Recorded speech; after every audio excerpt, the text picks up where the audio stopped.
What is up, guys? I'm your friendly neighborhood web war fanatic, and I'm on the Fantasy Flight Games website right here. And they just released a new article, Trickster Takeover here, announcing a new scenario pack for Marvel Champions. And this is the first scenario pack that's ever been released since I've started playing Marvel Champions, so I'm super excited here. It looks like the Enchantress and Loki. I don't know how I feel about that. If you guys do not know, Enchantress is one of the most annoying, enemies, like minions in Marvel Champions. I believe for one build, you grab like the seduced, like attachment, and you attach it to your identity. And seduced, whenever it's attached to your identity, you cannot make base attacks or attack, and you have to do an alternate action to spend resources to get rid of it. Super nasty. It basically prevents you from winning the game if you can win the game, because you usually have to attack in order to win. Yeah, so maybe this scenario pack would be super duper nasty too. I'm not entirely sure, but the art here looks really cool on a scenario pack. And it looks like Loki here. So is it like a Loki and Enchantress team up? That's crazy. Okay, so villains come in all shapes and sizes. Some are large and brutish. Others surround themselves with like-minded minions. Some are of the most dangerous villains, however, are the ones who use cunning and trickery to manipulate the world to their whim. So I think that's definitely Loki and the Enchantress here. What happens when two of these trickster villains team up? Oh, snap. Fantasy Flight Games is thrilled to announce the Trickster Takeover scenario pack for Marvel Champions. Okay, this 78 card scenario pack, so a lot of cards there. Maybe, and guest designed by Michael Boggs, who I know people say is, a lot of people's, they love that designer for Marvel Champions. He was one of the OG ones. Slinks into the scene with two brand new scenarios. Oh, two scenarios. Okay, that's crazy. Okay, Enchantress and Loki separate. So we're getting a second Loki scenario. I think people are going to be excited about that. I know I am, because a lot of people, including myself, wanted a Loki scenario without the Infinity Gauntlet. So it sounds like we're getting that here. I also really want a Loki hero. But yeah, that's pretty cool. Two conniving villains with a ton of tricks up their sleeves. In addition to being able to play these scenarios in the traditional standalone way, the Loki God of Lies scenario, oh, that's really cool, can also be played in a brand new epic multiplayer mode, a Marvel Champions first. Also included is a special module set featuring the enthralled minions that you can recruit to your side. Enthralled minions. Can you survive this brutal battle of the wits? I really like the sound of that, but what is a multiplayer scenario? Okay, Loki God of Lies here. No scheme, no attack. If Loki God of Lies has 10 per player or fewer remaining hit points, flip him over. So it looks like he has like 20 hit points there. Enchantress, 2 scheme, 1 attack. After she attacks you, place 1 charm count on the enchantment card in your player area. Okay, I'm excited to see how these work. I'm really excited for a new Loki villain too. Okay, so to kick out the shenanigans, we must take on the Enchantress here. Okay, the Asgardian Mystic. Okay, so we already saw her card earlier. This is the standard, like the first version of the card. And then right out the bat, she hits the heroes with her Hypnotic Gaze. Permanent attachment. Oh man, your identity gains the Defiant trait. I already don't like the sound of that. If there are 5 or more charm counters here, remove each charm counter from it and flip the card over. Okay, it's permanent. Wait, we have to play the game with the permanent attachment to your identity? And if we have the Defiant trait, and if there's more, then we flip it over to something that's maybe worse. Okay. This sounds like a really annoying scenario for sure. Um, there are 5 different copies of this card, each with the enchantment on the opposite side, and you won't know which one you're dealing with. Okay, that's pretty cool. While still on the Hypnotic Gaze side, your identity gains a Defiant trait, representing how your hero is resisting the Enchantress temptation. Okay, so that's good for us to be Defiant. After your Hypnotic Gaze gets enough charm counters, which is a force response each time she attacks you.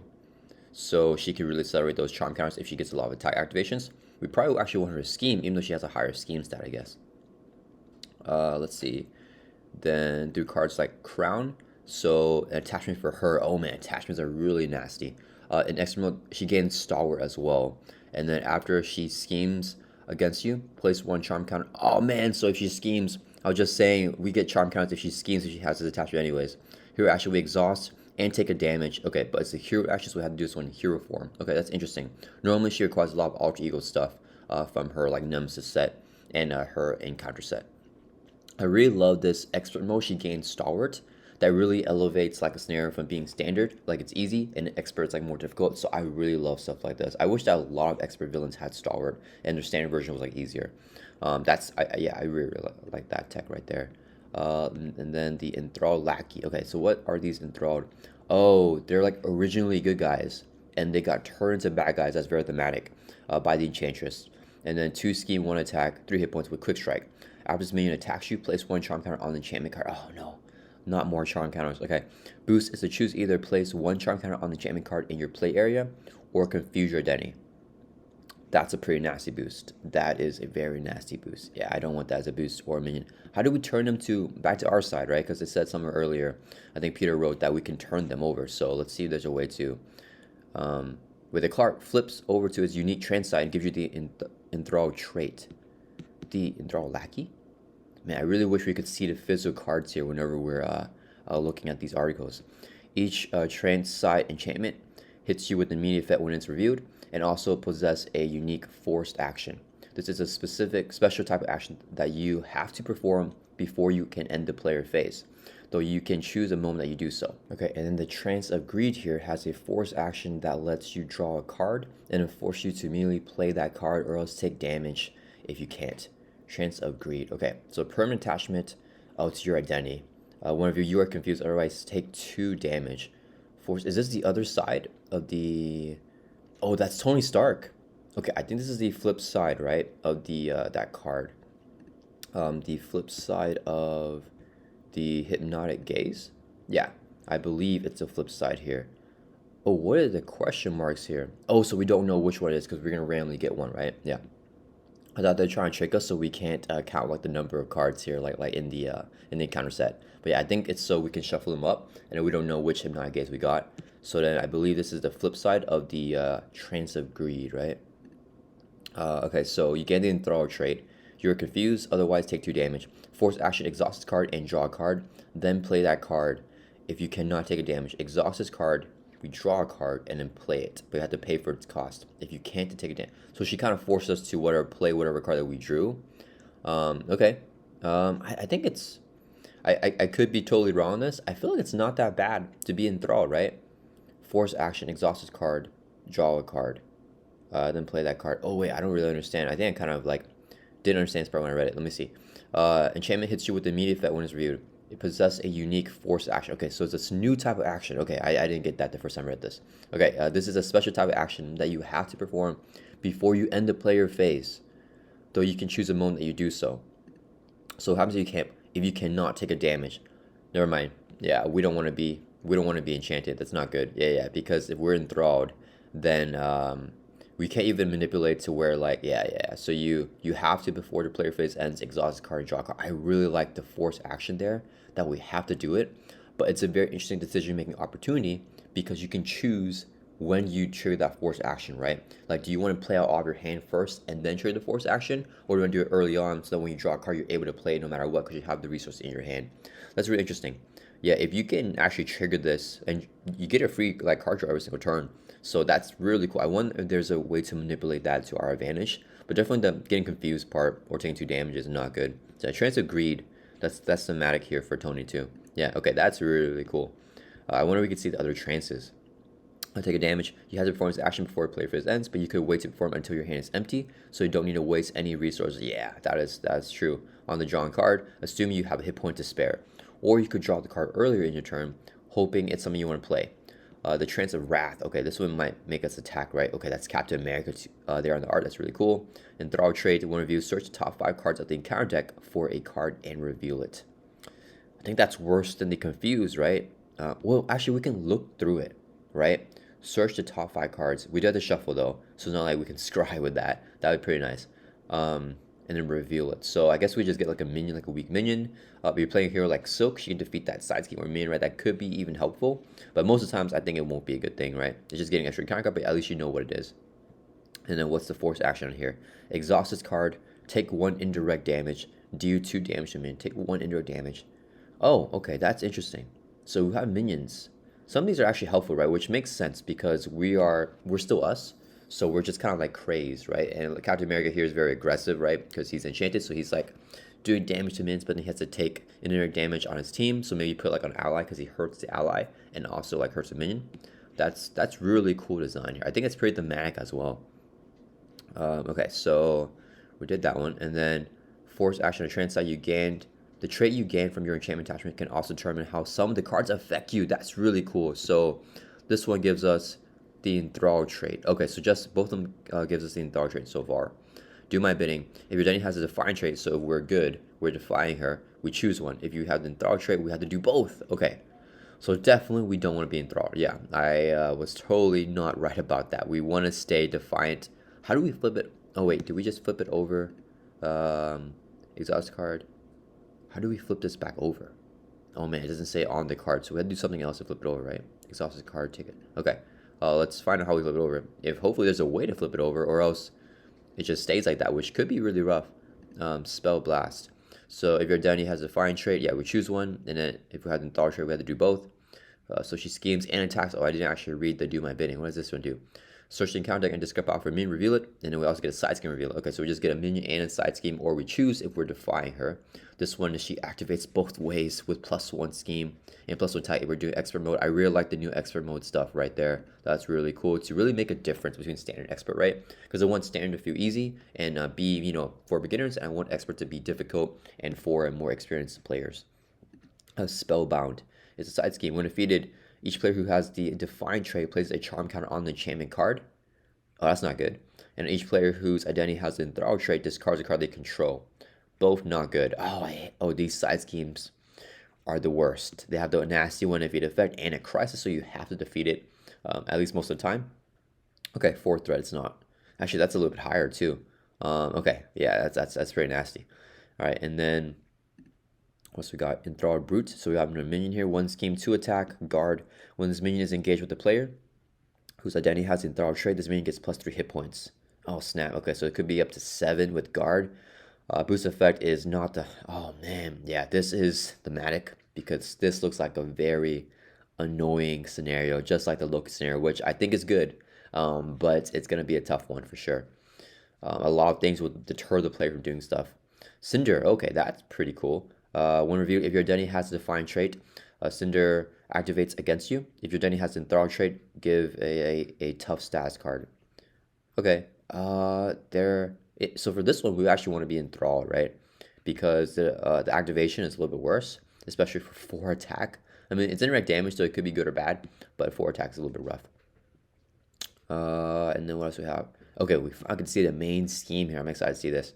Oh no, it's only 6 per player threat. Very, very low here. When a charm counter would be placed on the enchantment card in your play area, if your identity has the enthrall trait, place 1 threat on here instead. When a charm counter would be placed on the enchantment card. Oh, snap. So when we're defying her, each time she attacks us, she gets like, one of those, a charm counter, right?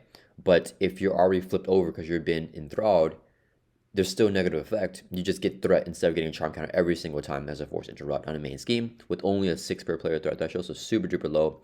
At least it goes up 1 per player per turn, so it's not terrible. There are going to be other main schemes, right? I think there are, yeah, because there's going to be at least 1 more. Hopefully there's a couple because that could be a little bit rough. Yeah, all right, that looks like a very difficult scenario. I'm excited for this. I always want more difficult scenarios in Marvel Champions, so it's interesting. Maybe like Loki will be actually like tougher than like Venom Goblin and stuff like that. That would be really cool. Trickster Magic, before we preview the second scenario, it's the only thing we talk about the special encounter set. Okay, I love it when they add encounter sets here. So that comes in this pack. Trickster Magic, Absorbment, Titanium, Whirlwind, Zax. We have a lot of these older villains here, and they've all been enthralled by the Enchantress. That's pretty cool.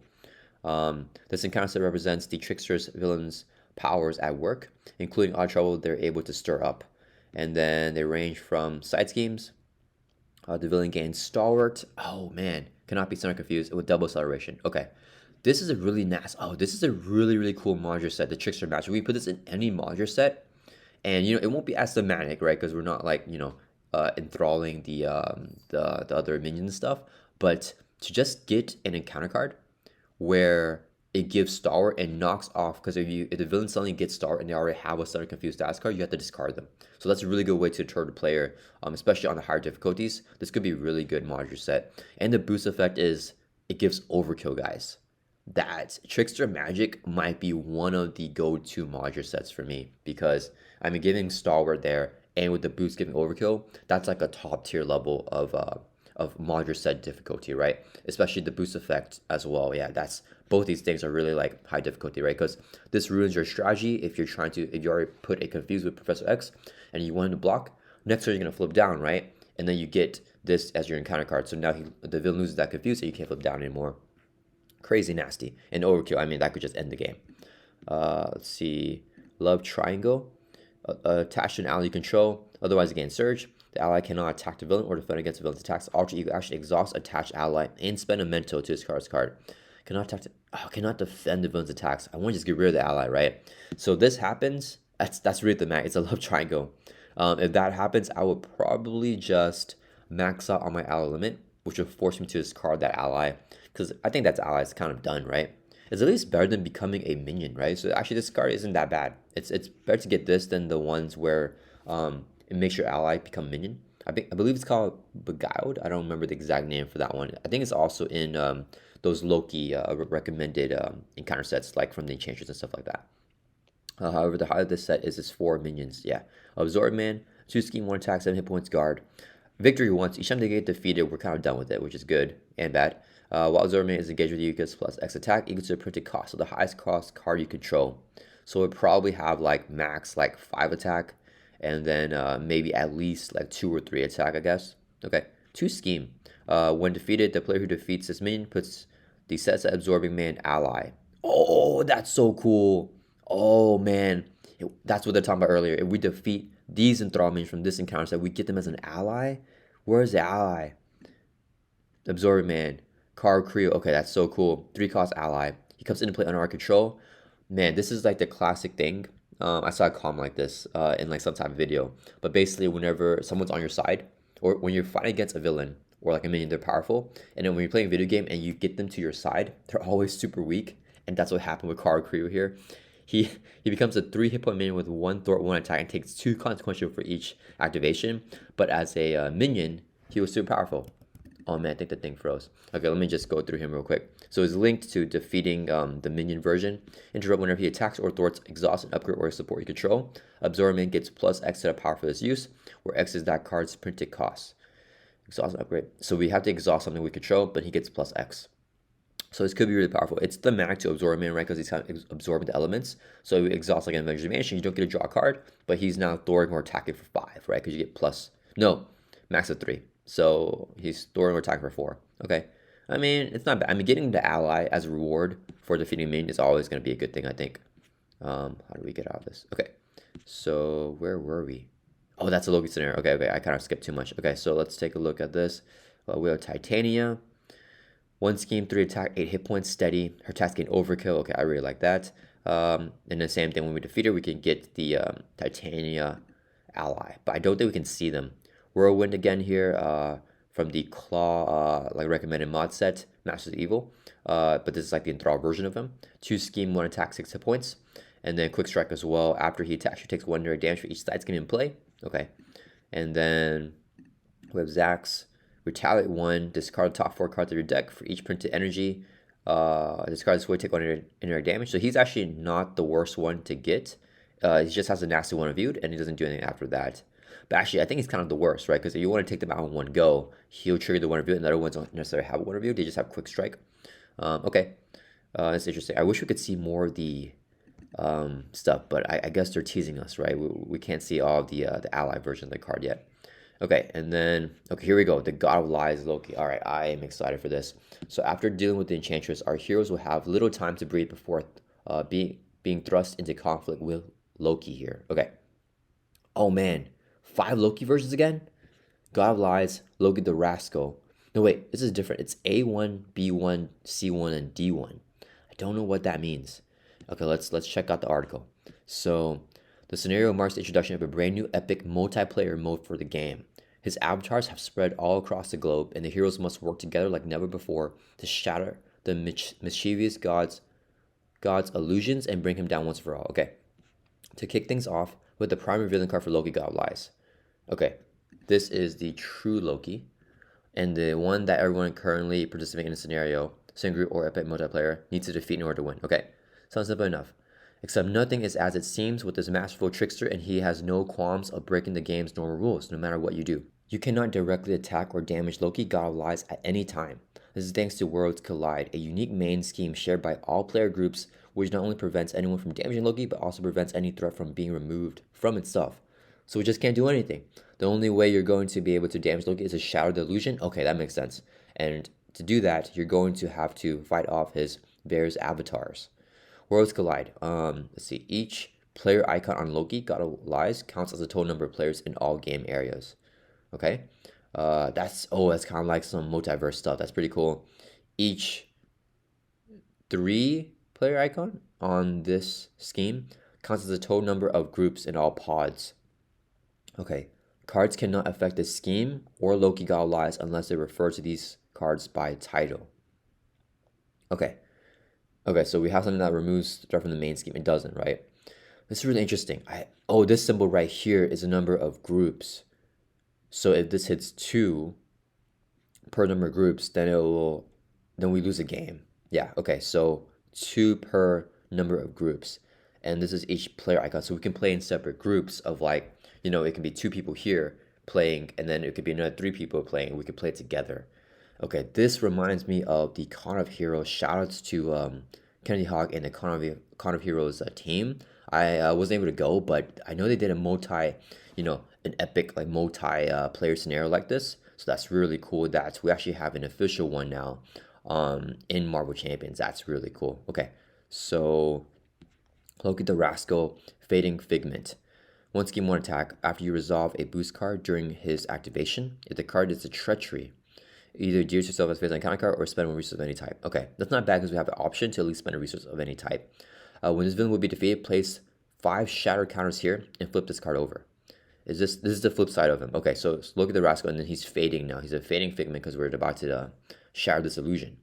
One review, shatter the illusion, and then see the says as shatter illusion card. Choose a group in your pod, then place synergy counters on their unified front environment equal to the number of players in their group. Okay, I'm excited to try this in solo and do a playthrough of this in solo because I'm not sure how it will work. But yeah, I guess we have one of these. There are 4 different avatars of Loki. Okay, so the Rascal, the Miscreant, one scheme. Is it the exact same? Oh, they look the exact same, which is actually I actually kind of like that. So this one's different though. It's 1 scheme, 2 attack. It's another avatar of Loki. After you resolve a treachery, place 1 threat on the main scheme and 1 threat on the side scheme. Oh man.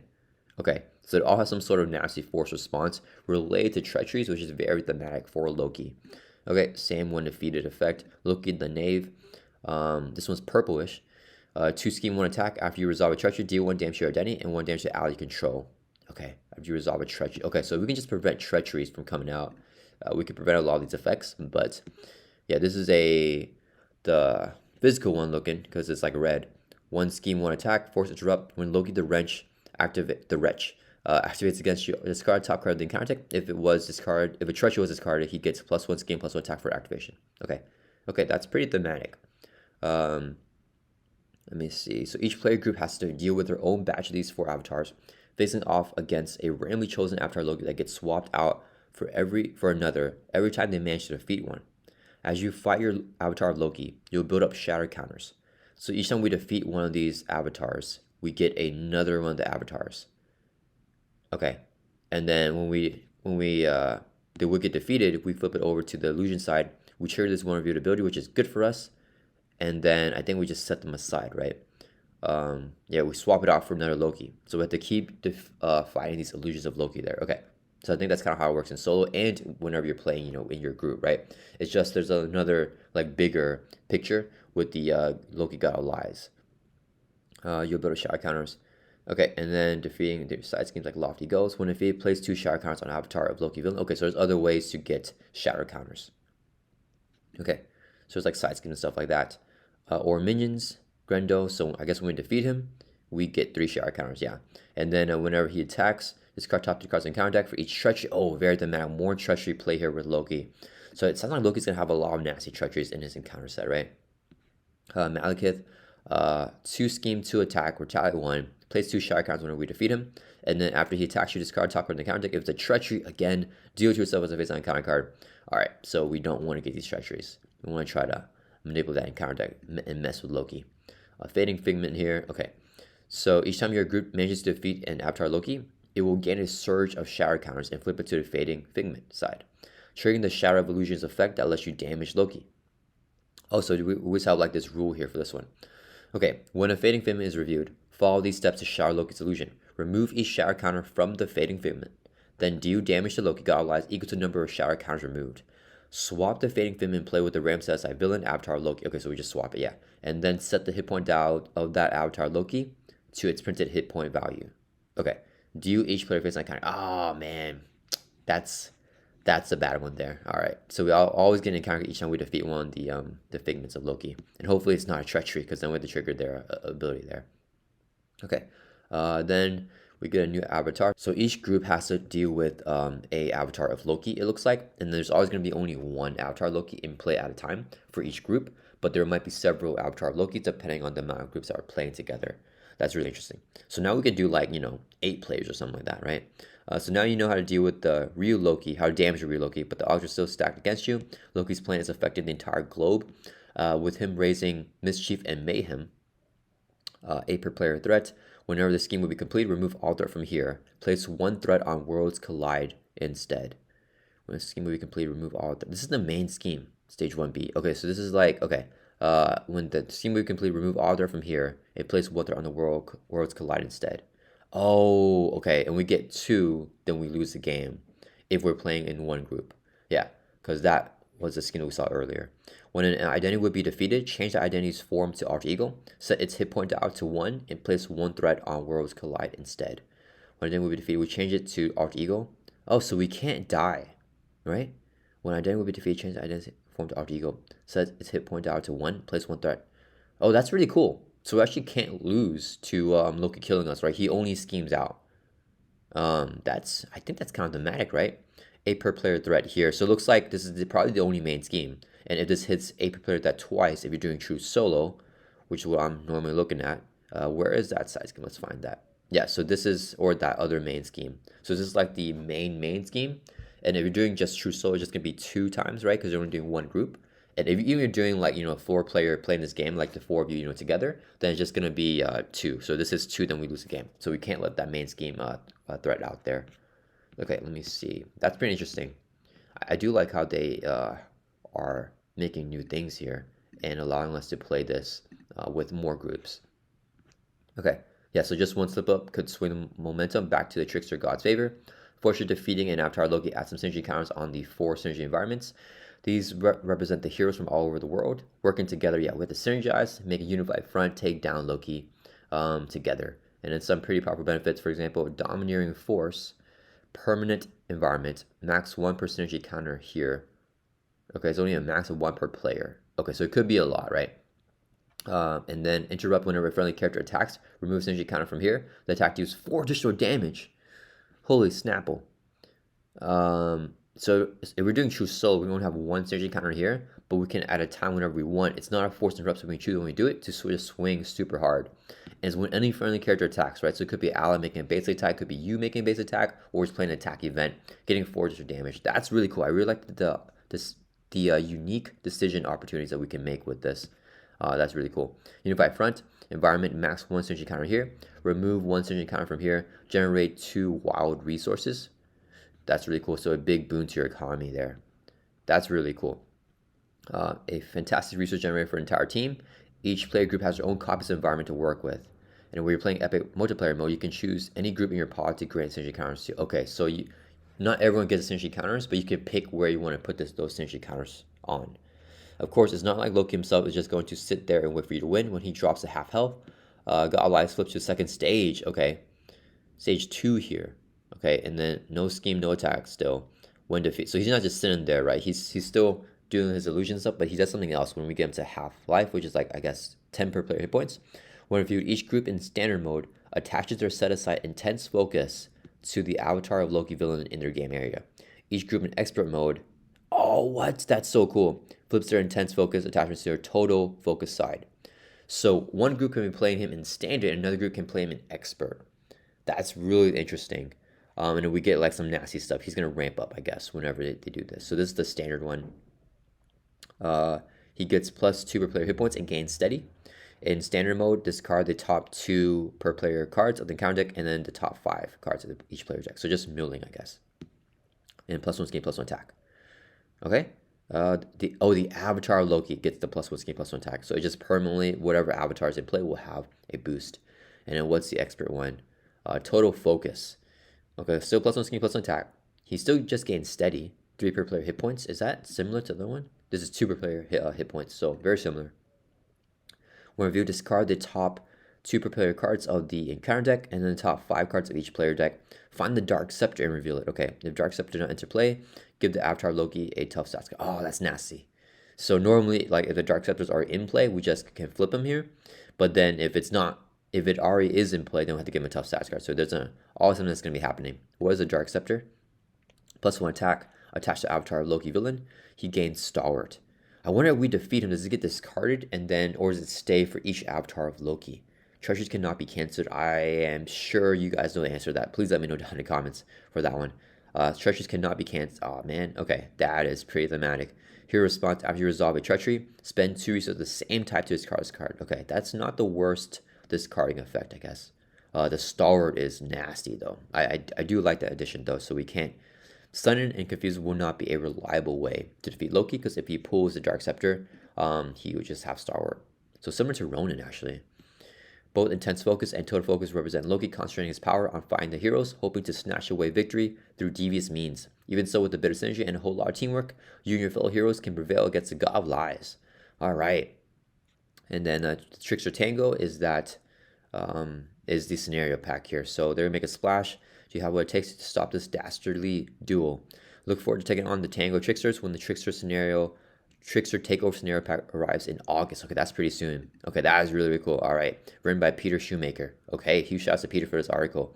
I am super excited for this. That's really, really cool. Okay, so we're gonna get Loki villain, and I don't know. He looks kind of tough. He looks kind of tough with the with probably his recommended module set. It's gonna be the Trickster Magic, right? So we have ways to give him overkill through this boost card right here, and ways for him to get Stalwart through this, and he can gain Stalwart naturally with the Dark Scepter as well, right? So I think that might be interesting. I'm excited. I'm hoping this is going to be a very difficult villain. It looks like there's very interesting decision-making opportunities as well, where we could choose to do this or not do this. So yeah, I'm definitely a little bit more excited for Loki. Let me know down in the comments, are you more excited for Enchantress or Loki? Or are you just happy that we're getting a scenario pack? Yeah, I hope you guys all enjoyed this video. Let me know what you guys think of this scenario pack, and I'll see you guys all in the next one.